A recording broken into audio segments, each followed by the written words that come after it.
Hi friends, இன்னைக்கு நம்ம பார்க்க போறது வந்து லஞ்ச் ரொட்டீன் வீடியோ. ஆக்சுவலா வந்து ரெசிபியா இல்லாம மார்னிங் டிஃபன் முடிச்சதுல லஞ்ச் வரைக்கும் என்னென்ன டிஷ்லாம் செய்ய போறோமோ என்னென்ன வேலைகள்லாம் இருக்கும் சேர்த்து தான் கவர் பண்ணியிருக்கேன். இப்போ தேவையான அளவு அரிசி ஊற போட்டுட்டேன். அடுத்து வந்து புளியும் ஊற போட்டிருக்கேன்.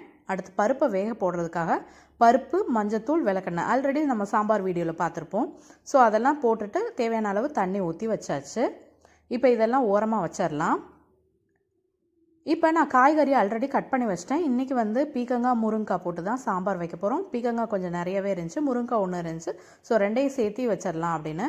எங்கள் வீட்டில் காய் நல்லாவே சாப்பிடுவாங்கங்கிறதுனால நிறையவே போட்டு தான் வச்சுருக்கேன். ஸோ இது வந்து ஒரு சைடு இருக்கட்டும். அடுப்பில் பருப்பை வச்சுட்டேன். ஸோ அடுப்பை பற்ற வச்சு விட்டுறலாம். பருப்பு ஒரு சைடு வேகட்டுங்க.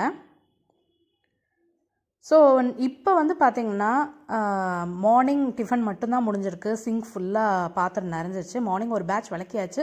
ஸோ இப்போயும் பாத்திரம் நிறைஞ்சிருச்சு. ஸோ வந்து இதை ஃபுல்லாக விளக்கி எடுத்துக்கலாம். சைட் பை சைட் விளக்கி எடுத்துட்டு அதுக்கப்புறம் வந்து நம்ம கண்டினியூ பண்ணலாம். அதுக்குள்ளே நம்மளுக்கு பருப்பும் வெந்துடும். இப்போ எல்லா பாத்திரத்தையும் விளக்கிட்டேன். ஸோ சைட் பை சைட் சிங்கையும் வந்து நல்லா கழுவி விட்டுறலாம். சிங்க்கை வந்து கழுவுறதுக்கு தனியாக வந்து ஸ்க்ரப்பரை யூஸ் பண்ணுங்கள், அதுதான் best. So சிங்க்கும் கழுவியாச்சு.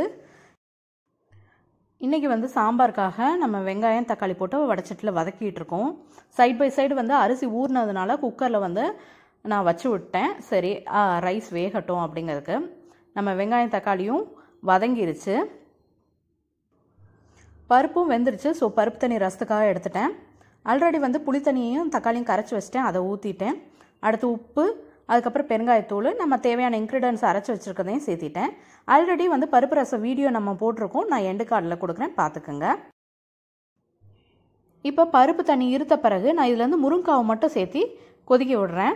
Side by side ரசத்துக்கு தாளிச்சிட்றேன். கடாய் ஒன்று அடுப்பில் வச்சு தேவையான எண்ணெய் சேர்த்திட்டு கடுகு உளுந்து போட்டு பருப்பு போட்டு பொரிஞ்சனையும் கருவேப்பில், வரமிளகா ஒன்று சேர்த்திட்டு கூட்டி வச்சுருக்க ரசத்தை இதில் போட்டுடலாம். இது வேகட்டும் ரசம். சைட் பை சைடு வந்து நான் சாம்பாருக்கு வந்து அரைச்சி ஊற்றிட்டேன். அதுக்கப்புறம் கொதித்த பிறகு தான் அந்த பீக்கங்காயை போடணும். அதையும் போட்டேன். ஒரு தடவை கலக்கி விட்டுறலாம், வேகட்டும்.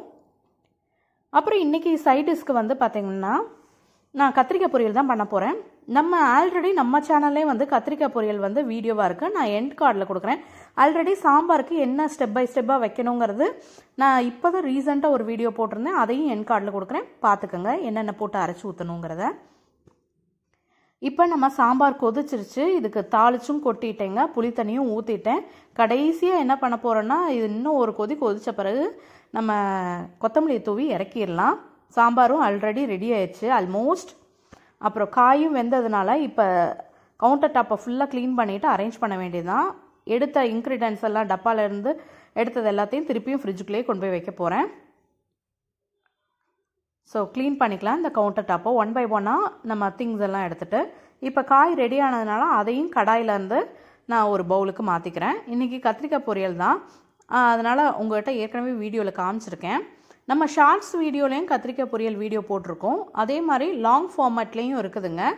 ஸோ அதை எண்ட் கார்டில் கொடுக்குறேன், நீங்கள் வேணால் இதே மாதிரி ட்ரை பண்ணி பாருங்கள். ரொம்பவே யம்மியாக இருக்கும். அதுவும் சாம்பார் வித் கத்திரிக்காய் பொரியல் காம்பினேஷன் ரொம்பவே நல்லாயிருக்கும். யாராருக்கெல்லாம் பிடிக்குங்கிறத எனக்கு மறந்துடாமல் கமெண்ட் செக்ஷனில் கமெண்ட் பண்ணுங்கள். ஆக்சுவலாக வந்து இது லஞ்ச் ரொட்டீன்கிறதுனால என்னென்ன நம்ம செய்கிறோங்கிறத தான் இந்த வீடியோவில் கவர் பண்ணியிருப்பேன். பர்டிகுலராக ஒரு ரெசிபியை காமிச்சிருக்க மாட்டேன். அதே மாதிரி ரீசெண்டாக வந்து நம்மளுக்கு சேனல்லே வந்து முருங்கைக்காய், உருளைக்கிழங்கு போட்டு சாம்பார் ரெசிபி வச்சுருப்போம். ஸோ அதில் பர்ஃபெக்டாக எப்படி சாம்பார் வைக்கிறோம் அப்படிங்கிறத வந்து வீடியோவாக போட்டிருப்போம். அதில் வேணால் செக் பண்ணி பார்த்துக்கோங்க, நான் வந்து எண்ட் கார்டில் கொடுக்குறேன்.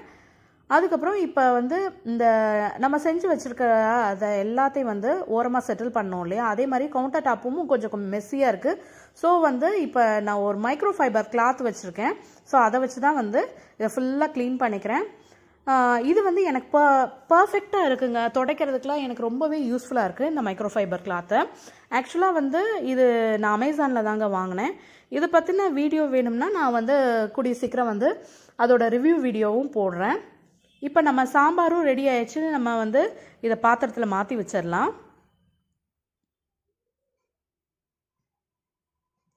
ஸோ கடைசியாக கொஞ்சம் கொத்தமல்லி தூவி இதை ஓரமாக எடுத்து வச்சிடலாங்க. அடுத்து எல்லாம் நம்ம செஞ்சு வச்சுருக்கிறதெல்லாம் கவுண்டர் டாப்பில் நீட்டாக அரேஞ்ச் பண்ணிடலாம். அரேஞ்ச் பண்ண பிறகு பார்த்தீங்கன்னா கவுண்டர் டாப் இப்படி தான் இருக்குது. இந்த சைடு வந்து இது பால் காய்ச்சி அதை ஓரமாக வச்சுருக்கேன்.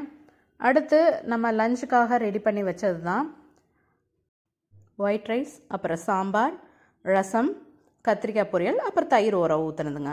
இன்றைக்கான லஞ்ச் மெனு இது தான்.